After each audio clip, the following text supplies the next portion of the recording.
Hello everyone, welcome to the class number 14 of the chapter Programming using C।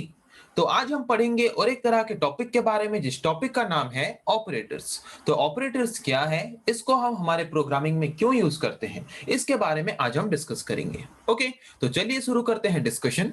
जैसे कि operators क्या है, जैसे कि हम मैथमेटिक्स करते वक्त different type of operators use करते हैं, जैसे कि addition operator, subtraction operator, multiplication operator, ऐसे different type of operators use करते हैं। तो ऑपरेटर्स क्यों यूज करते हैं? Different type of mathematical operations perform करने के लिए। वैसे ही प्रोग्रामिंग में भी अगर हम different type of mathematical operations, different type of logical operations perform करना चाहते हैं, तो वहां पे हम यूज करते हैं जिस तरह के सिंबल्स, उन्हीं सिंबल्स को हम बोलते हैं ऑपरेटर्स। तो हमें तो ये पता है कि मैथमेटिकल ऑपरेशंस परफॉर्म करने के लिए हम यूज करते हैं जैसे कि प्लस, माइनस, इनटू, डिवाइड, ये सारे ऑपरेटर्स। तो ये लॉजिकल ऑपरेशंस किस तरह के ऑपरेशंस हैं?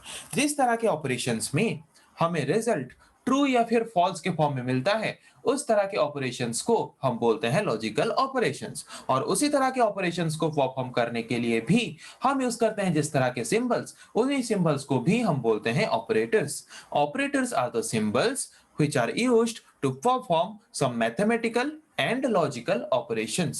Mathematical operations, logical operations perform करने के लिए प्रोग्राम में हम जिस तरह के सिंबल्स को यूज करते हैं, उन्हीं सिंबल्स को हम बोलते हैं ऑपरेटर्स। समझ आ गया ऑपरेटर्स क्या है? तो डिफरेंट टाइप्स ऑफ ऑपरेटर्स हैं जिसको हम प्रोग्रामिंग में यूज करते हैं, जैसे कि arithmetic operators, relational operators, logical operators, bitwise operators, assignment operators, conditional operator, size of operator, increment and decrement operators. ऐसे डिफरेंट टाइप्स ऑफ ऑपरेटर्स हैं। तो अभी हम एक एक करके सारे ऑपरेटर्स के बारे में पढ़ेंगे कि किस ऑपरेटर को हम किस तरह के ऑपरेशन परफॉर्म करने के लिए यूज करते हैं। Okay, so first type of operator is arithmetic operator. तो किस तरह के ऑपरेटर को हम बोलते हैं अरिथमेटिक ऑपरेटर? जिस तरह के ऑपरेटर्स को यूज करके हम अरिथमेटिक ऑपरेशंस या फिर मैथमेटिकल ऑपरेशंस परफॉर्म कर पाते हैं, उन्हीं तरह के ऑपरेटर्स को या फिर उसी तरह के सिंबल्स को हम बोलते हैं अरिथमेटिक ऑपरेटर्स। जैसे कि अरिथमेटिक ऑपरेटर्स का सिंबल क्या क्या है? Plus, minus, into, divide, mod, ये सारे एक एक तरह के अरिथमेटिक ऑपरेटर्स के सिंबल्स हैं जिनको हम यूज करते हैं अरिथमेटिक ऑपरेशंस परफॉर्म करने के लिए हमारे प्रोग्रामिंग के अंदर। ओके, जैसे कि यहाँ पे देख सकते हो, प्लस मतलब ये सारे अरिथमेटिक ऑपरेटर्स हैं। प्लस मतलब एडिशन, जिसको हम क्यों यूज करते हैं? To add two values. जैसे कि x एक वेरिएबल है जिसमें कुछ वैल्यू है, y और एक वेरिएबल है जिसमें और कुछ वैल्यू है। दोनों वेरिएबल के वैल्यूज को ऐड करने के लिए हम यूज करते हैं एडिशन ऑपरेटर को। उसके बाद दोनों वैल्यूज को कोई एक पर्टिकुलर वैल्यू से और एक वैल्यू को सब्ट्रैक्ट करने के लिए हम यूज करते हैं जिस ऑपरेटर को, उसको बोलते हैं सब्ट्रैक्शन। वैसे ही मल्टीप्लिकेशन यूज करते हैं मल्टीप्लाई करने के लिए, डिवीजन ऑपरेटर यूज करते हैं डिवाइड करने के लिए, मॉडुलस ऑपरेटर यूज करते हैं रिमाइंडर फाइंड करने के लिए। मतलब जैसे कि अगर मैं 5 को डिवाइड करता हूं 2 के साथ, तो इसका रिमाइंडर कितना आएगा? इसका रिमाइंडर आएगा 1। तो ये रिमाइंडर फाइंड करने के लिए हम यूज करते हैं जिस तरह के ऑपरेटर को, उस ऑपरेटर को हम बोलते हैं मॉडुलस ऑपरेटर। ओके, तो ये थे कुछ तरह के अरिथमेटिक ऑपरेटर्स जिसको हम यूज करते हैं हमारे प्रोग्रामिंग में different type of arithmetic operations perform करने के लिए। तो अभी आते हैं और एक तरह के ऑपरेटर के बारे में, जिस ऑपरेटर का नाम है रिलेशनल ऑपरेटर। तो रिलेशनल ऑपरेटर्स को हम कंपैरिजन ऑपरेटर्स भी बोलते हैं। क्यों? ये ऐसे ऑपरेटर्स हैं, इन ऑपरेटर्स को हम क्यों यूज करते हैं? To find the relation between two different values. दो अलग अलग वैल्यूज या फिर दो अलग अलग वेरिएबल या फिर दो अलग अलग ऑपरेंड के बीच रिलेशन फाइंड करने के लिए, या फिर दो अलग अलग वेरिएबल के वैल्यूज को कंपेयर करने के लिए हम यूज करते हैं जिस तरह के ऑपरेटर्स को, उन्हीं ऑपरेटर्स को हम बोलते हैं रिलेशनल ऑपरेटर्स। इसीलिए जबकि हम रिलेशनल ऑपरेटर्स को यूज करते हैं दो अलग अलग ऑपरेंड, दो अलग अलग वेरिएबल्स के वैल्यू के बीच रिलेशन फाइंड करने के लिए, फिर दोनों के वैल्यूज को कंपेयर करने के लिए, इसीलिए हम रिलेशनल ऑपरेटर्स को कंपैरिजन ऑपरेटर्स भी बोलते हैं। Okay, this operators are used to compare two operands to one another. Operand मतलब क्या? अगर हम यहाँ पे लिखते हैं 5 प्लस 3, ओके, तो ये एक ऑपरेंड है, ये एक ऑपरेंड है और ये है ऑपरेटर। तो वैसे ही अगर जिस तरह के ऑपरेटर्स को यूज करके हम दो ऑपरेटर के बीच, दो ऑपरेंड के बीच रिलेशन फाइंड करते हैं, फिर दो ऑपरेंड के वैल्यू को अगर हम कंपेयर करते हैं जिस तरह के ऑपरेटर्स को यूज करके, उसी तरह के ऑपरेटर्स को हम बोलते हैं कंपैरिजन ऑपरेटर या फिर रिलेशनल ऑपरेटर। ओके, तो जैसे कि रिलेशनल ऑपरेटर्स के सिंबल्स क्या क्या है? Equals to, not equals to, less than, greater than, less than equals to, greater than equals to. ये सारे रिलेशनल ऑपरेटर्स के सिंबल्स हैं जिनको हम यूज करके रिलेशनल ऑपरेशंस या फिर कंपैरिजन ऑपरेशन परफॉर्म करते हैं। जैसे कि first type of relational operator is equals to equals to. Okay, तो ये इक्वल्स टू या फिर इक्वल टू ऑपरेटर हम क्यों यूज करते हैं? To compare the value up to different operand और to compare the value up to different variable. जैसे कि x एक वेरिएबल है, y एक वेरिएबल है, या फिर दोनों एक एक ऑपरेंड है, तो ये वेरिएबल में कुछ वैल्यू होगा, ये वेरिएबल में कुछ वैल्यू होगा, दोनों ऑपरेंड्स में कुछ ना कुछ वैल्यू होंगे। तो दोनों ऑपरेंड्स के वैल्यू को हम कंपेयर करेंगे। अगर दोनों ऑपरेंड्स के वैल्यू इक्वल हैं तो वहां पे कंडीशन क्या आएगा? ट्रू। तो मैंने बोला था कि लॉजिकल ऑपरेशंस में हम परफॉर्म करते हैं ऑपरेटर्स को यूज करके। तो यहाँ पे हम किस तरह के ऑपरेशन परफॉर्म कर रहे हैं? लॉजिकल ऑपरेशंस, जहां पे रिजल्ट आता है किस फॉर्म में? ट्रू या फिर फॉल्स के फॉर्म में रिजल्ट आता है। ओके, अगर ये x ऑपरेंड का वैल्यू y ऑपरेंड के वैल्यू के साथ मैच करता है, इक्वल होता है, तो रिटर्न आएगा ट्रू। मतलब ये हमारा जो कंडीशन है, ये कंडीशन ट्रू है। ओके, तो इसीलिए हम यूज करते हैं कंपैरिजन ऑपरेटर या फिर रिलेशनल ऑपरेटर को। नॉट इक्वल टू ऑपरेटर को क्यों यूज करते हैं? To check that the value of one operand is equals to with another value of a operand और नॉट। एक वैल्यू, एक ऑपरेंड का वैल्यू और एक ऑपरेंड के वैल्यू के साथ इक्वल है कि नहीं। अगर इक्वल नहीं है तब रिटर्न आएगा ट्रू, अगर इक्वल है तो रिटर्न आएगा फॉल्स। ओके, फिर आते हैं और एक तरह के रिलेशनल ऑपरेटर के बारे में जिसका नाम है ग्रेटर देन। तो ग्रेटर देन ऑपरेटर हम क्यों यूज करते हैं? To check if the value of left operand, ये है लेफ्ट साइड का ऑपरेंड, ये है राइट साइड का ऑपरेंड। हम ये चेक करने के लिए ग्रेटर देन सिंबल को यूज करते हैं, फिर ग्रेटर देन ऑपरेटर को यूज करते हैं कि लेफ्ट साइड में जो ऑपरेंड है उसका वैल्यू राइट साइड के ऑपरेंड के वैल्यू से ग्रेटर है कि नहीं। अगर ग्रेटर है तो कंडीशन आएगा ट्रू, अदरवाइज कंडीशन आएगा फॉल्स। लेस देन उसका उल्टा है कि लेफ्ट साइड में जो ऑपरेंड है उस ऑपरेंड का वैल्यू राइट साइड में जो ऑपरेंड है उसके वैल्यू से छोटा है कि नहीं, स्मॉल है कि नहीं, कंपेयर करेगा। अगर लेफ्ट साइड का ऑपरेंड का वैल्यू स्मॉल है, मतलब अगर x का वैल्यू स्मॉल है और y का वैल्यू बड़ा है, तो यहाँ पे कंडीशन क्या आएगा? ट्रू, अदरवाइज कंडीशन क्या आएगा? फॉल्स। ओके, अभी आते हैं और एक तरह के रिलेशनल ऑपरेटर के बारे में जिसका नाम क्या है? ग्रेटर देन और इक्वल्स टू। तो ग्रेटर देन और इक्वल्स टू ऑपरेटर हम क्यों यूज करते हैं? कि लेफ्ट साइड में जो ऑपरेंड है उस ऑपरेंड का वैल्यू राइट साइड में जो ऑपरेंड है उस ऑपरेंड के वैल्यू से या तो ग्रेटर होना चाहिए या तो इक्वल होना चाहिए, तब जाके कंडीशन ट्रू आएगा, अदरवाइज कंडीशन फॉल्स आएगा। ओके, फिर आते हैं और एक तरह के रिलेशनल ऑपरेटर के बारे में जिसका नाम है लेस देन इक्वल्स टू। तो less than equals to operator हम कब यूज करते हैं? अगर लेफ्ट साइड में एक ऑपरेंड है, राइट साइड में एक ऑपरेंड है, तो लेफ्ट साइड में जो ऑपरेंड है उसका वैल्यू राइट साइड में जो ऑपरेंड है उसके वैल्यू से अगर छोटा है या फिर उसके साथ अगर इक्वल है, तब जाके रिटर्न आएगा आउटपुट ट्रू, अदरवाइज फॉल्स। समझ आ गया? तो ये थे कुछ तरह के रिलेशनल ऑपरेटर्स जिसको हम यूज करके रिलेशन फाइंड करते हैं दो ऑपरेंड के बीच या फिर दो ऑपरेंड के बीच हम कंपैरिजन ऑपरेशन परफॉर्म करते हैं इस तरह के ऑपरेटर्स को यूज करके। अभी आते हैं और एक तरह के ऑपरेटर के बारे में जिस ऑपरेटर का नाम है लॉजिकल ऑपरेटर्स। तो ये लॉजिकल ऑपरेटर्स किस तरह के ऑपरेटर्स को बोलते हैं? जिस तरह के ऑपरेटर्स को यूज करके हम लॉजिकल वैल्यूज को लेकर ऑपरेशन परफॉर्म करते हैं उस तरह के ऑपरेटर्स को हम बोलते हैं लॉजिकल ऑपरेटर्स। लॉजिकल वैल्यूज मतलब क्या? मतलब जैसे कि यहाँ पे एक लॉजिकल वैल्यू है ट्रू और एक लॉजिकल वैल्यू मतलब ट्रू या फिर फॉल्स में अगर कोई वैल्यू है उसको बोलते हैं लॉजिकल वैल्यू। ओके, तो अगर दो लॉजिकल वैल्यूज हैं और दो लॉजिकल वैल्यूज को लेके अगर हम कुछ ऑपरेशन परफॉर्म करते हैं तो वहां पे जिस ऑपरेटर को हम यूज करते हैं दो लॉजिकल वैल्यूज को लेकर ऑपरेशन परफॉर्म करने के लिए, उसी तरह के ऑपरेटर्स को हम बोलते हैं लॉजिकल ऑपरेटर्स। जैसे कि एक लॉजिकल वैल्यू है ट्रू और एक लॉजिकल वैल्यू है फॉल्स। ओके, तो ये एक लॉजिकल वैल्यू है, ये एक लॉजिकल वैल्यू है।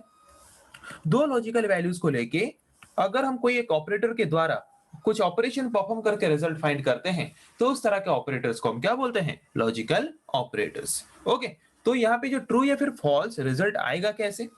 रिलेशनल ऑपरेटर को लेके अगर कुछ कुछ ऑपरेशन परफॉर्म करेंगे तो यहाँ पे रिलेशनल ऑपरेटर को लेके कुछ ऑपरेशन परफॉर्म किया गया होगा, यहाँ पे रिलेशनल ऑपरेटर को यूज करके कुछ ऑपरेशन परफॉर्म किया गया होगा। तो ये दोनों कंपैरिजन ऑपरेटर्स को अगर हम दो अलग अलग कंडीशन वाले ऑपरेटर को लेके एक बार में ही अगर हम दोनों कंडीशंस को लेके कुछ ऑपरेशन परफॉर्म करते हैं तो उस तरह के ऑपरेटर्स को हम बोलते हैं logical operators. Okay, these operators are used to make a decision on two conditions. Okay, तो यहाँ पे सपोज एक कंडीशन है, यहाँ पे एक कंडीशन है, दोनों कंडीशंस को बेस करके अगर हम कुछ रिजल्ट फाइंड करना चाहते हैं या फिर कुछ डिसीजन हम क्रिएट करना चाहते हैं, तो अगर दो कंडीशंस को लेके कुछ ऑपरेशन हम परफॉर्म करते हैं, तो वहां पे जो ऑपरेटर्स हमें अलाउ करता है दो कंडीशंस को एक साथ में लेके ऑपरेशन परफॉर्म करने के लिए, उस ऑपरेटर्स को हम बोलते हैं लॉजिकल ऑपरेटर्स। ओके, तो लॉजिकल ऑपरेटर्स तो जनरली ऑपरेशन परफॉर्म करता है बुलियन वैल्यूज को लेके। जैसे कि सपोज यहाँ पे एक कंडीशन है, ये कंडीशन का रिजल्ट या तो ट्रू या तो फॉल्स आएगा। यहाँ पे और एक कंडीशन है, इस कंडीशन का रिजल्ट भी या तो ट्रू या तो फॉल्स आएगा, और ट्रू या फिर फॉल्स में जो वैल्यू आता है उस वैल्यूज को हम बोलते हैं बुलियन वैल्यूज। और इसका बुलियन वैल्यू और इसका बुलियन वैल्यू को लेके जिस ऑपरेटर के द्वारा हम ऑपरेशन परफॉर्म करके रिजल्ट फाइंड करते हैं, उस तरह के ऑपरेटर्स को हम बोलते हैं लॉजिकल ऑपरेटर्स। ओके, तो लॉजिकल ऑपरेटर्स हम क्यों यूज करते हैं पता चल गया। Logical operators are used to perform logical operation. Logical operations को परफॉर्म करने के लिए हम यूज करते हैं जिस तरह के ऑपरेटर्स को, उसी तरह के ऑपरेटर्स को हम बोलते हैं logical operators. Okay, logical operation मतलब क्या, जिस तरह के ऑपरेशन में हम लॉजिकल वैल्यूज या फिर बुलियन वैल्यूज को इनपुट के हिसाब से लेते हैं और रिजल्ट भी हमें मिलता है बुलियन वैल्यूज के फॉर्म में, उस तरह के ऑपरेशन को हम बोलते हैं लॉजिकल ऑपरेशन या फिर बुलियन ऑपरेशन। और इसी तरह के ऑपरेशंस को परफॉर्म करने के लिए हम यूज करते हैं जिस तरह से ऑपरेटर, उसी तरह के ऑपरेटर को हम बोलते हैं लॉजिकल ऑपरेटर। और लॉजिकल ऑपरेटर्स को यूज करके हम जबकि वैल्यूज जो भी फाइंड करते हैं वो ट्रू या फिर फॉल्स के फॉर्म में आता है, इसीलिए लॉजिकल ऑपरेटर्स को हम बुलियन ऑपरेटर्स भी बोल सकते हैं, क्योंकि ये ऐसे ऑपरेटर्स हैं जिसको हम यूज करते हैं बुलियन वैल्यूज को इनपुट के हिसाब से लेके ऑपरेशंस परफॉर्म करने के लिए और बुलियन वैल्यूज को एज ए रिजल्ट प्रोवाइड करने के लिए, इसीलिए हम लॉजिकल ऑपरेटर्स को बुलियन ऑपरेटर्स भी बोलते हैं। ओके, तो क्या क्या लॉजिकल ऑपरेटर्स हैं देखते हैं, जैसे कि लॉजिकल एंड, लॉजिकल और लॉजिकल नॉट। ये तीन लॉजिकल ऑपरेटर्स हैं जिसको हम यूज करते हैं लॉजिकल ऑपरेशंस परफॉर्म करने के लिए। तो लॉजिकल एंड ऑपरेटर हम क्यों यूज करते हैं, यहाँ पे एक कंडीशन है, यहाँ पे और एक कंडीशन है। ओके, तो ये एक रिलेशनल ऑपरेशन है, ये एक रिलेशनल ऑपरेशन है, तो या तो इसका रिजल्ट क्या आएगा, ट्रू या फिर फॉल्स के फॉर्म में आएगा, इसका रिजल्ट भी ट्रू या फिर फॉल्स के फॉर्म में आएगा। मतलब ये एक लॉजिकल वैल्यू हमें प्रोवाइड करेगा, ये एक लॉजिकल वैल्यू प्रोवाइड करेगा। तो दोनों के लॉजिकल वैल्यूज को बेस करके हम लॉजिकल एंड ऑपरेटर को यूज करके क्या करते हैं, ऑपरेशन परफॉर्म करते हैं। तो यहाँ पे जो कंडीशन है, इस कंडीशन का अगर लॉजिकल वैल्यू ट्रू आता है और इस कंडीशन का भी अगर लॉजिकल वैल्यू ट्रू आता है, दोनों कंडीशंस का अगर लॉजिकल वैल्यू ट्रू आता है और अगर हम वहां पे लॉजिकल एंड ऑपरेटर यूज किए हैं, तो तब जाके हमारा रिजल्ट ट्रू आएगा, अदरवाइज हमारा रिजल्ट ट्रू नहीं आएगा। मतलब लॉजिकल एंड ऑपरेटर यूज करके अगर हम कुछ ऑपरेशन परफॉर्म करते हैं, तो वहां पे रिजल्ट ट्रू कब आएगा, जब दोनों स्टेटमेंट्स या फिर दोनों कंडीशंस का लॉजिकल वैल्यू ट्रू होगा, तब जाके रिजल्ट ट्रू आएगा। मतलब ये जो फर्स्ट कंडीशन है, फर्स्ट कंडीशन का रिजल्ट ट्रू, और जो दूसरा वाला कंडीशन है उस कंडीशन का भी रिजल्ट ट्रू। अगर दोनों का रिजल्ट ट्रू है और अगर हम लॉजिकल ऑपरेटर यूज करके ऑपरेशन परफॉर्म करते हैं, तब जाके हमारा रिजल्ट ट्रू आएगा, अदरवाइज रिजल्ट ट्रू नहीं आएगा। ओके, उसके बाद आते हैं लॉजिकल और ऑपरेटर के बारे में। लॉजिकल और ऑपरेटर यूज करके अगर हम कुछ ऑपरेशन परफॉर्म करते हैं, तो सपोज ये कंडीशन के द्वारा एक लॉजिकल वैल्यू हमें मिलता है और ये कंडीशन के द्वारा एक लॉजिकल वैल्यू हमें मिलता है। तो यहाँ पे ऐसा कब सिचुएशन होगा, जब हमारा रिजल्ट ट्रू आएगा, दोनों में से अगर कोई एक भी लॉजिकल वैल्यू ट्रू है तो हमारा रिजल्ट ट्रू आएगा, या फिर अगर दोनों ही लॉजिकल वैल्यूज ट्रू हैं तब भी हमारा रिजल्ट ट्रू आएगा। ओके, पर लॉजिकल एंड में क्या होता था कि दोनों लॉजिकल वैल्यूज ट्रू होना चाहिए, जिन दो लॉजिकल वैल्यूज को लेके हम लॉजिकल एंड ऑपरेशन परफॉर्म करना चाहते हैं। ओके, तो लॉजिकल एंड में रिजल्ट ट्रू कब आएगा, जब दोनों ही लॉजिकल वैल्यूज ट्रू हो, तब जाके रिजल्ट क्या आएगा, ट्रू, अदरवाइज फॉल्स। पर लॉजिकल और में दोनों में से कोई कोई एक भी लॉजिकल वैल्यू अगर ट्रू है तो रिजल्ट ट्रू आएगा, और अगर दोनों ही ट्रू हैं तब भी ट्रू आएगा। और लॉजिकल नॉट ऑपरेटर को हम कब यूज करते हैं, लॉजिकल नॉट ऑपरेटर को हम यूज करते हैं हमारे रिजल्ट को रिवर्स करने के लिए। मतलब जैसे कि यहाँ पे हमने क्या किया, यहाँ पे सपोज हमने एक कंडीशन लिया है। ओके, तो यहाँ पे सपोज मैं x का वैल्यू लेता हूँ 12 ग्रेटर देन 5, क्या है, ट्रू। सेकंड कंडीशन क्या है, 12 less than equals to 10 false. तो लॉजिकल एंड में दोनों कंडीशन ट्रू होंगे तब जाके रिजल्ट ट्रू आएगा, पर यहाँ पे तो एक कंडीशन ट्रू हो रहा है, तो रिजल्ट क्या आएगा, यहाँ पे रिजल्ट आएगा फॉल्स। ओके, तो अगर यहाँ पे रिजल्ट फॉल्स आता है और अगर हम यहाँ पे लॉजिकल नॉट ऑपरेटर को यूज कर देते हैं तो रिजल्ट हमारा फॉल्स की जगह पे क्या दिखाएगा, ट्रू। ओके, समझ आ गया।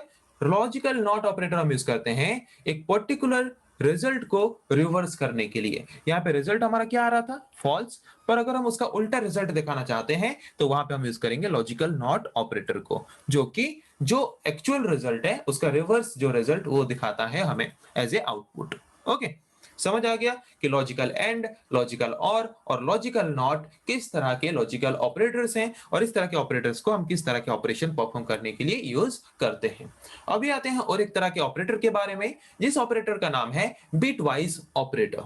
जबकि हमें पता है computer binary bits, binary digit के फॉर्म में सब कुछ समझ पाता है, 0 और 1 के फॉर्म में सब समझ पाता है, तो 0 1 ये एक एक बिट्स हैं। ओके, अगर कोई ऑपरेटर को यूज करके हम bit by bit operations perform करते हैं, उसी तरह के ऑपरेटर्स को हम बोलते हैं बिटवाइज ऑपरेटर्स। ओके, जैसे कि सपोज एक बाइनरी, जैसे कि सपोज एक नंबर है ए, एक वेरिएबल है ए का वैल्यू हमने लिया 60 और एक वेरिएबल है बी जिसका वैल्यू हमने लिया 13 फॉर एग्जांपल। ओके, तो यहाँ पे 60 का बाइनरी वैल्यू क्या है, बाइनरी वैल्यू कैसे कैलकुलेट करते हैं, जैसे कि सपोज एक वैल्यू है 60, इसका बाइनरी वैल्यू अगर आपको कैलकुलेट करना है, इसको 2 से डिवाइड करना है तब तक जब तक इसका सारा वैल्यू, सारा रिमाइंडर 1 और 0 में ट्रांसलेट नहीं हो जाता। ओके, तो 2 को अगर 2 से अगर डिवाइड करेंगे 60 को, रिमाइंडर आएगा 0, फिर 2 से अगर डिवाइड करेंगे 30 को, रिमाइंडर आएगा 0, 15 को डिवाइड करेंगे, रिमाइंडर आएगा 1। ओके, हो गया। तो यहाँ पे वैल्यू क्या आया, 1 1 1 1 0 0। ओके, 1 1 1 1 0 0। तो या तो हम एक बाइनरी वैल्यू को 4 डिजिट, 8 डिजिट या फिर 16 डिजिट या फिर 32 डिजिट ऐसे रिप्रेजेंट करते हैं। तो ये हमारा 6 डिजिट आ रहा है, तो इससे पहले 2 डिजिट हम लगा देंगे 0 0, तो ये हो गया 8 डिजिट। ओके, तो 60 का बाइनरी वैल्यू क्या है, ये 0 0 1 1 1 1 0 0। वैसे ही 13 का भी बाइनरी वैल्यू आप कैलकुलेट कर सकते हो खुद से। 13 का बाइनरी वैल्यू आएगा 0 0 0 0 1 1 0 1। तो ये 60 का बाइनरी वैल्यू है, ये 13 का बाइनरी वैल्यू है।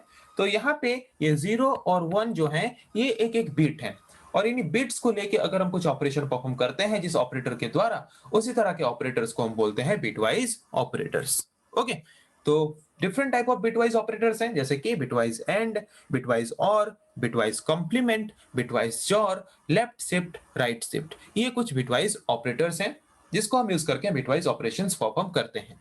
तो बिटवाइज एंड ऑपरेटर को यूज करके हम किस तरह के ऑपरेशन परफॉर्म कर सकते हैं। ओके, जैसे कि ए का वैल्यू क्या है, ए का वैल्यू है 0 0 1 1 1 1 0 0। बी का वैल्यू क्या है, 0 0 0 0 1 1 0 1।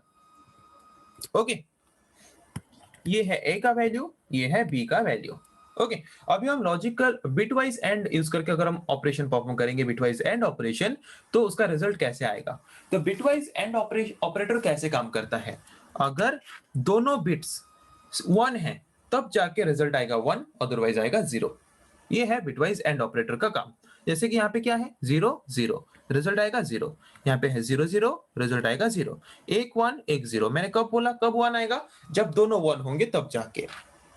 यहाँ पे भी 0 आएगा, यहाँ पे दोनों 1 है 1 आएगा, यहाँ पे दोनों 1 है 1 आएगा, दोनों 0 है 0 आएगा, एक 0 यहाँ पे है तो 0 आएगा। तो ये आ गया हमारा logic bitwise and operator के द्वारा परफॉर्म किया गया ऑपरेशन के द्वारा result. Okay, a bitwise and b, तो रिजल्ट क्या आया, 0 0 0 0 1 1 0 0। ओके, ये आ गया। तो ये हो गया बाइनरी वैल्यू। इसको अगर हम डेसिमल में कन्वर्ट करेंगे, जिस तरह के वैल्यू को हम समझ पाते हैं उस फॉर्म में अगर कन्वर्ट करेंगे तो कैसे करेंगे। ओके, तो यहाँ पे सिंपल तरीका एक बताता हूं मैं आपको इजीली। कोई भी एक बाइनरी वैल्यू को डेसिमल फॉर्म में कन्वर्ट करने के लिए, तो यहाँ पे इसका फर्स्ट डिजिट का वैल्यू होता है 1, सेकंड डिजिट का वैल्यू होता है 2, थर्ड डिजिट का वैल्यू होता है 4। 2 इंटू करते करते आपको जाना है, फिर यहाँ पे 4 into 2 8, 8 into 2 16, 16 into 2 32, 32 into 2 64, 64 into 2 128। तो जहां जहां पे अभी 1 है सिर्फ उन्हीं के वैल्यूज को लेके प्लस कर देना है। तो दो जगह पे 1 है, एक जगह पे 8 और एक जगह पे 4। 8 प्लस 4 कितना 12 आ गया 12। ओके, समझ आ गया कि बिटवाइज एंड ऑपरेटर यूज करके हम कैसे ऑपरेशन परफॉर्म कर सकते हैं। अभी आते हैं बिटवाइज और के बारे में। बिटवाइज और यूज करके अगर हम बिटवाइज ऑपरेशन परफॉर्म करते हैं तो वहां पे ए का वैल्यू कितना था, ए का वैल्यू हमारा था 0 0 1 1 1 1 0 0। ओके, और बी का वैल्यू 0 0 0 0 1 1 0 1। ओके, तो यहाँ पे अगर बिटवाइज और ऑपरेटर यूज करते हैं तो बिटवाइज और ऑपरेटर कैसे ऑपरेशन परफॉर्म करता है, अगर दोनों बिट्स में से कोई एक भी बिट अगर 1 है या फिर दोनों बिट्स अगर 1 है तो रिजल्ट आएगा 1, अदरवाइज 0। ओके, तो ये 1 0, एक 1 है 1 आएगा, दोनों 0 है 0 आएगा, दोनों 1 है 1 आएगा, दोनों 1 है 1 आएगा, एक 1 है 1 आएगा, एक 1 है 1 आएगा, दोनों 0 है 0, दोनों 0 है 0। ओके, तो क्या आया 0 0 1 1 1 1 0 1। तो इसका डेसिमल वैल्यू कैसे कैलकुलेट करेंगे, जैसे बताया मैंने 0 0 1 1 1 1 0 1। तो ये है 1 इंटू 2 करके करते करते चलो 4 4 इंटू 2 8 8 इंटू 2 16 16 इंटू 32। ये तो 0 है, आगे लेने की जरूरत नहीं है। तो यहाँ पे जो 0 है उसको कैंसिल कर दो और बाकी सबको प्लस कर दो। बाकी क्या है 32 16 8 4 1, 10 10 20 21 61 आ गया डेसिमल वैल्यू 61। यहाँ पे आप देख सकते हो 61 है। तो ये है बिटवाइज और operator. Bitwise and operator use करके अगर हम कुछ ऑपरेशन परफॉर्म करते हैं तो वहां पे हमारा अगर दोनों ही डिजिट्स दोनों ही बिट्स अगर हमारा 1 है तब जाके हमारा रिजल्ट आता है 1, अदरवाइज 0। पर अगर बिटवाइज और ऑपरेटर यूज करके अगर ऑपरेशन परफॉर्म करते हैं तो वहां पे कोई एक भी बिट अगर 1 है तो हमारा रिजल्ट आता है 1, अदरवाइज 0। ओके, तो अभी आते हैं बिटवाइज कॉम्प्लीमेंट ऑपरेटर के बारे में कि सपोज ए का वैल्यू कितना है, ए का वैल्यू है 0 0 1 1 1 1 0 0। तो अगर हम इसका कॉम्प्लीमेंट निकालेंगे, ओके, कॉम्प्लीमेंट मतलब क्या, अल्टरनेटिव हो जाएगा, 0 हो जाएगा 1, 1 हो जाएगा 0। ओके, तो इसका कॉम्प्लीमेंट अगर करेंगे तो 1 1 0 0 0 0 1 1 आ गया। कॉम्प्लीमेंट मतलब जैसे कि अगर हम एक डेसिमल वैल्यू का कॉम्प्लीमेंट देखें 35 अगर लेते हैं तो इसका कॉम्प्लीमेंट मतलब क्या, इस वैल्यू का इसका नेगेटिव वैल्यू, हाँ कि नहीं। पर यहाँ पे हमने इसको जो ट्रांसलेट किया तो यहाँ पे इसका वैल्यू क्या आता है, इसका वैल्यू कितना आएगा देखते हैं, इसका वैल्यू कितना आएगा देखते हैं। इसका वैल्यू आता है जैसे कि 1 2 4 8 16 32 64 128 128 64 2 1। तो प्लस करो 195 आ रहा है, हाँ कि नहीं। पर यहाँ पे कॉम्प्लीमेंट निकालने का बिटवाइज कॉम्प्लीमेंट ऑपरेटर को यूज करके अगर हम कोई भी वैल्यू का कॉम्प्लीमेंट निकालना चाहते हैं तो उसका प्रोसेस अलग होता है। ओके, जो कि एक लेंथी प्रोसेस है, इसके बारे में हम बाद में पढ़ेंगे। 1s कॉम्प्लीमेंट 2s कॉम्प्लीमेंट ऐसा होता है, डिजिटल लॉजिक वाले चैप्टर में इसके बारे में पढ़ेंगे कि बिटवाइज कॉम्प्लीमेंट ऑपरेटर को यूज करके हम कैसे ऑपरेट मतलब कॉम्प्लीमेंट ऑपरेशन परफॉर्म कर सकते हैं। ओके, समझ आ गया। तो अभी आते हैं और एक तरह के ऑपरेटर के बारे में और एक तरह के बिटवाइज ऑपरेटर के बारे में जिसका नाम है बिटवाइज जॉर। ओके, जैसे कि ए का वैल्यू कितना था, ए का वैल्यू था 0 0 1 1 1 1 0 0 और बी का वैल्यू 0 0 0 0 1 1 0 1।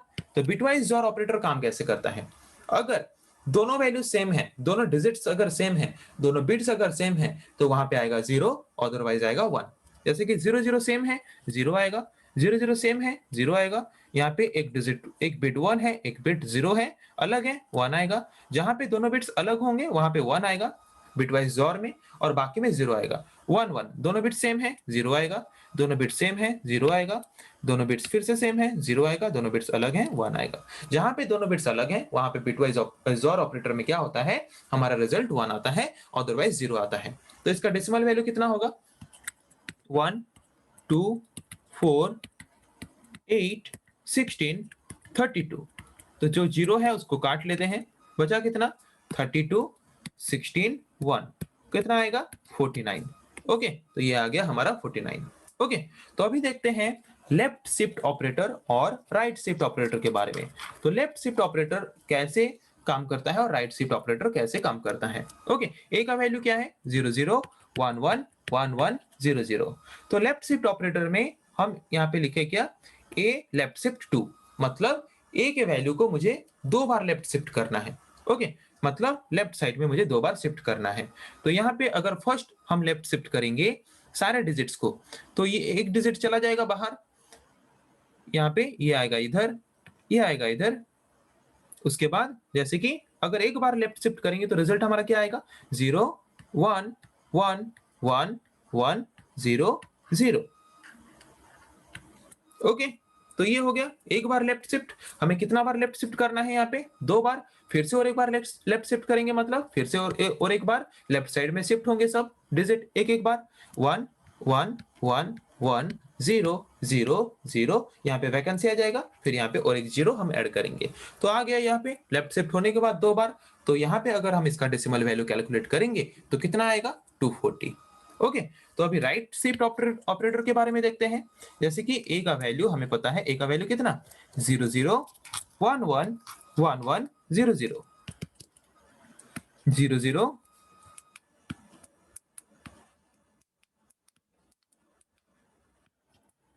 1 1 1 1 0 0।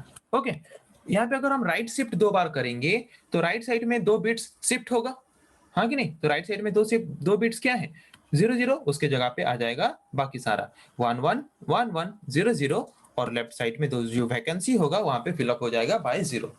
ओके, तो यहाँ पे इसका अगर डेसिमल वैल्यू निकालेंगे, इसका डेसिमल वैल्यू क्या आएगा 15। तो बिट्स को लेके यहाँ पे हम ऑपरेशन परफॉर्म कर रहे हैं। तो जिस तरह के ऑपरेटर्स हमें अलाउ करते हैं बिट्स को bit by bit operation perform करने के लिए, बिट्स को लेकर ऑपरेशन परफॉर्म करने के लिए, उस तरह के ऑपरेटर्स को हम बोलते हैं बिट वाइज ऑपरेटर्स। तो अभी आते हैं और एक तरह के ऑपरेटर के बारे में, जिस ऑपरेटर का नाम है असाइनमेंट ऑपरेटर्स। तो किस तरह के ऑपरेटर्स को हम बोलते हैं असाइनमेंट ऑपरेटर्स। जिस तरह के ऑपरेटर्स को यूज करके हम हमारे वेरिएबल्स को वैल्यू असाइन करते हैं, उस तरह के ऑपरेटर्स को बोलते हैं असाइनमेंट ऑपरेटर्स। जैसे कि अगर मैं यहाँ पे लिखूं a इक्वल्स टू 5, तो a एक वेरिएबल है जिसको कि मैंने 5 एक वैल्यू असाइन किया by using those operator. The name of that operator is assignment operator. तो ये एक असाइनमेंट ऑपरेटर है जिसको यूज करके हम क्या करते हैं, एक वैल्यू को असाइन करते हैं एक वेरिएबल को, वो वेरिएबल उस वैल्यू को स्टोर करके रखता है। ओके, तो जिस तरह के ऑपरेटर्स को यूज करके हम एक वेरिएबल को वैल्यू असाइन करते हैं, उस तरह के ऑपरेटर्स को हम बोलते हैं असाइनमेंट ऑपरेटर्स। ओके, तो different types of assignment operators है। जैसे कि फर्स्ट सिंपल असाइनमेंट ऑपरेटर है equals to c equals to a plus b, मतलब a प्लस बी का वैल्यू जो कैलकुलेट होगा उस वैल्यू को असाइन करेंगे हम कहाँ पे c में, और c में स्टोर करके रखेंगे। उसके बाद आता है add and assignment operator. Add and assignment operator मतलब क्या, प्लस इक्वल्स टू। तो अगर हम लिखते हैं c plus equals to a, इसका मतलब ये किसके साथ इक्वल है, c equals to c plus a। Okay, मतलब इसका मतलब ये है कि c का वैल्यू a के साथ ऐड होगा, और ऐड होने के बाद जो रिजल्ट निकलेगा उसको हम असाइन करेंगे c वेरिएबल को। ओके, उसका मतलब वही है ऐड एंड असाइनमेंट ऑपरेटर का। उसके बाद सब्ट्रैक्ट एंड असाइनमेंट ऑपरेटर, जहां पे हम c से a का वैल्यू सब्ट्रैक्ट करेंगे और उस वैल्यू को असाइन करेंगे c को। ओके, वैसे ही आएगा मल्टीप्लाई एंड असाइनमेंट ऑपरेटर, जहां पे c और a का वैल्यू मल्टीप्लाई करेंगे और असाइन करेंगे c को। फिर आएगा डिवाइड एंड असाइनमेंट ऑपरेटर, जहां पे हम c को डिवाइड करेंगे a के द्वारा और जो वैल्यू आएगा उसको असाइन करेंगे c को। और मॉड्यूलस एंड असाइनमेंट ऑपरेटर में c और a को डिवाइड करेंगे, उसका जो रिमाइंडर आएगा उस रिमाइंडर को हम असाइन करेंगे c को, और c में उस वैल्यू को स्टोर करके रखेंगे। तो ये था कुछ तरह के असाइनमेंट ऑपरेटर्स। अभी आते हैं और एक तरह के ऑपरेटर के बारे में, जिस ऑपरेटर का नाम है कंडीशनल ऑपरेटर। किस तरह के ऑपरेटर्स को हम बोलते हैं कंडीशनल ऑपरेटर्स।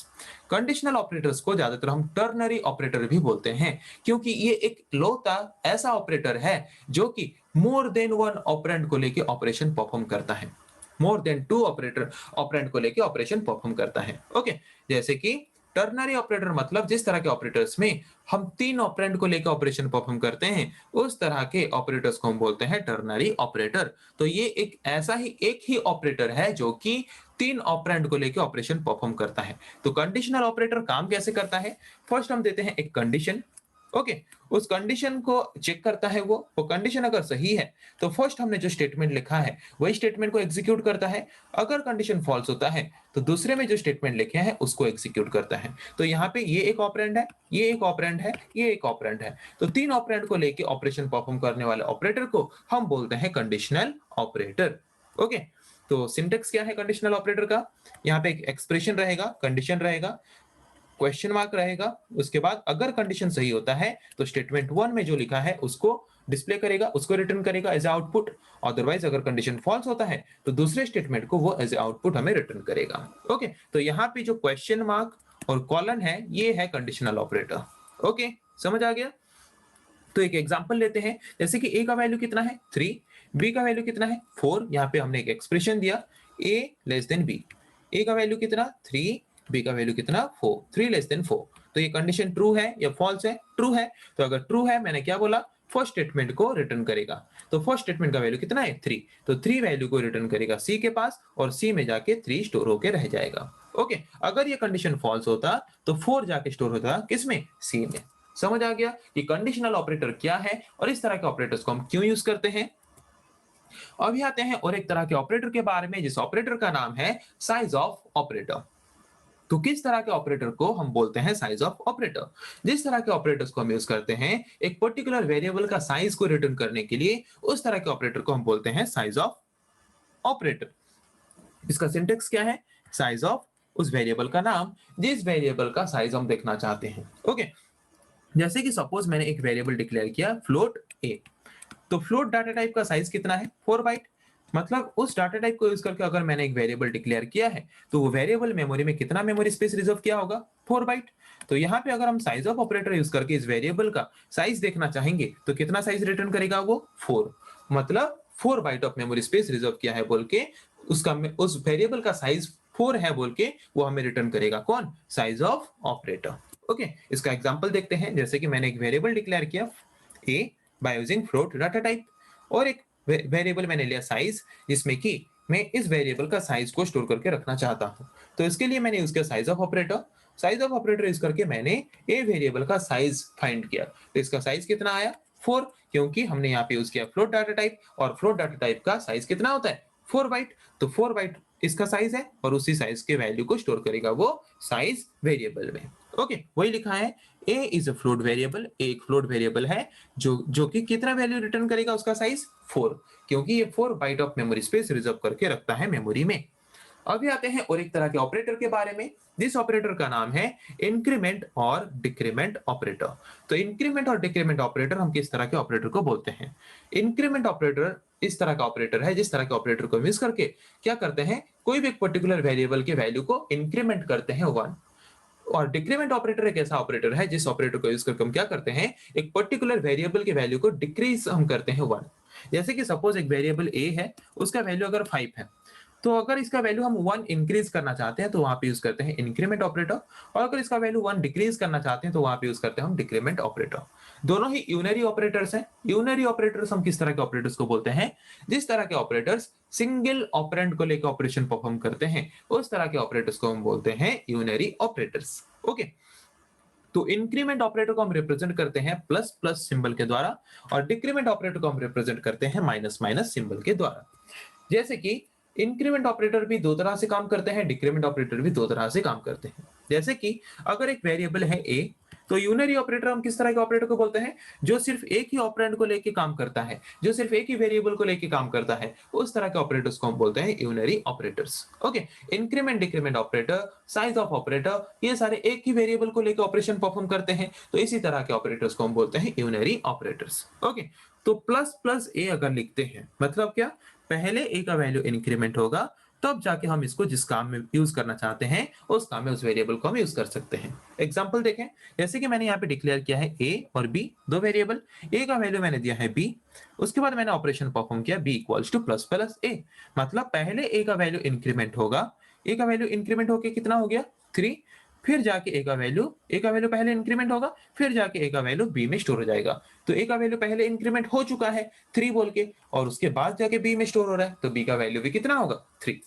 पर अगर हम a plus plus operator use करते हैं तो यहाँ पे पहले ए को हम यूज करेंगे जिस तरह के काम में यूज करना चाहते हैं, तब जाके इसका वैल्यू इंक्रीमेंट होगा। तो ए का वैल्यू पहले कितना है 2, तो पहले ए का वैल्यू जाके स्टोर हो जाएगा बी में, बी का वैल्यू कितना हो गया 2, उसके बाद जाके ए का वैल्यू इंक्रीमेंट होगा और ए का वैल्यू हो जाएगा कितना 3।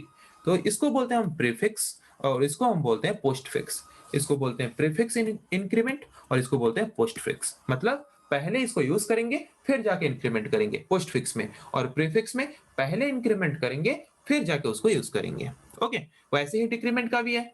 अगर हम माइनस माइनस ए लिखते हैं तो पहले ए का वैल्यू डिक्रीज हो जाएगा, तब जाके हम उस वेरिएबल के वैल्यू को कहीं पे भी यूज करना चाहते हैं तो यूज करेंगे। ओके, जैसे कि ए का वैल्यू 2 है, माइनस माइनस आया मतलब ए का वैल्यू पहले डिक्रीज होकर हो गया 1, और तब जाके फिर डिक्रीमेंट होने के बाद ए का वैल्यू हमने स्टोर किया बी में, तो बी का वैल्यू भी हो गया 1। ओके, दूसरा है ए माइनस माइनस, ए का वैल्यू 2 है, तो ए है पहले ए का वैल्यू जाके स्टोर हो जाएगा बी में, बी का वैल्यू कितना हो गया 2, बी में जाके स्टोर होने के बाद उसके बाद ए का वैल्यू हमने डिक्रीज किया और डिक्रीज करने के बाद ए का वैल्यू कितना हो गया 1। तो ये थे different type of increment and decrement operators जिसके बारे में अभी हमने पढ़ा। तो जितने भी तरह के ऑपरेटर्स के बारे में हमने पढ़ा उसको मेनली 3 तरह से डिवाइड किया गया है। एक है यूनरी ऑपरेटर, एक है बाइनरी ऑपरेटर और एक है टर्नरी ऑपरेटर। तो किस तरह के ऑपरेटर्स को हम यूनरी ऑपरेटर बोलते हैं? जिस तरह के ऑपरेटर्स सिर्फ एक ही ऑपरेंड को यूज करके ऑपरेशन परफॉर्म करते हैं, सिर्फ एक ही वेरिएबल को यूज करके ऑपरेशन परफॉर्म करते हैं, उस तरह के ऑपरेटर्स को हम बोलते हैं यूनरी ऑपरेटर। जैसे कि इंक्रीमेंट डिक्रीमेंट ऑपरेटर हो गया, साइज ऑफ ऑपरेटर हो गया, ये सारे ऐसे ऑपरेटर्स हैं जो कि सिंगल वेरिएबल सिंगल ऑपरेंड को लेके ऑपरेशंस परफॉर्म करते हैं, इसीलिए इस तरह के ऑपरेटर्स को हम बोलते हैं यूनरी ऑपरेटर। तो अभी आते हैं बाइनरी ऑपरेटर के बारे में। किस तरह के ऑपरेटर्स को हम बाइनरी ऑपरेटर बोलते हैं? जिस तरह के ऑपरेटर्स 2 ऑपरेंड को लेकर ऑपरेशन परफॉर्म करते हैं, जैसे कि arithmetic operators a plus b, x plus y, x minus y, यहाँ पे 2 ऑपरेंड हम यूज करते हैं, 2 वेरिएबल यूज करते हैं। तो जिस तरह के ऑपरेटर्स 2 ऑपरेंड या फिर 2 वेरिएबल्स को लेकर ऑपरेशन परफॉर्म करते हैं, उस तरह के ऑपरेटर्स को हम बोलते हैं बाइनरी ऑपरेटर्स। जैसे कि अरिथमेटिक ऑपरेटर्स, रिलेशनल ऑपरेटर्स, ये सारे एग्जांपल्स हैं बाइनरी ऑपरेटर के। ओके, अभी आते हैं और एक तरह के ऑपरेटर के बारे में जिस ऑपरेटर का नाम है टर्नरी ऑपरेटर। हमने कंडीशनल ऑपरेटर के बारे में पढ़ते वक्त पढ़ा कि हम कंडीशनल ऑपरेटर को टर्नरी ऑपरेटर भी बोलते हैं। क्यों बोलते हैं ये भी पढ़ा उस वक्त, क्योंकि ये एक ही ऑपरेटर है जो कि 3 ऑपरेंड को लेकर ऑपरेशन परफॉर्म करता है। तो जिस तरह का ऑपरेटर 3 ऑपरेंड को लेके या फिर 3 वेरिएबल को लेकर ऑपरेशन परफॉर्म करता है, उस तरह के ऑपरेटर्स को हम बोलते हैं टर्नरी ऑपरेटर। तो कंडीशनल ऑपरेटर एक टर्नरी ऑपरेटर है जो कि 3 ऑपरेंड को लेके ऑपरेशन परफॉर्म करता है। तो आज हमने पढ़ा कि ऑपरेटर क्या है, डिफरेंट टाइप्स ऑफ ऑपरेटर्स क्या है, और जितने भी तरह के ऑपरेटर्स हैं उसको हमने मेनली 3 पार्ट में डिवाइड किया है, unary, binary and ternary operator. किस तरह के ऑपरेटर्स को हम यूनरी ऑपरेटर बोलते हैं, किस तरह के ऑपरेटर को हम बाइनरी ऑपरेटर बोलते हैं, और किस तरह के ऑपरेटर को हम टर्नरी ऑपरेटर बोलते हैं, उसके बारे में आज हमने डिस्कस किया। तो फिर नेक्स्ट क्लास में हम पढ़ेंगे ऐसे और कुछ टॉपिक्स के बारे में। आज के लिए इतना ही। Thank you.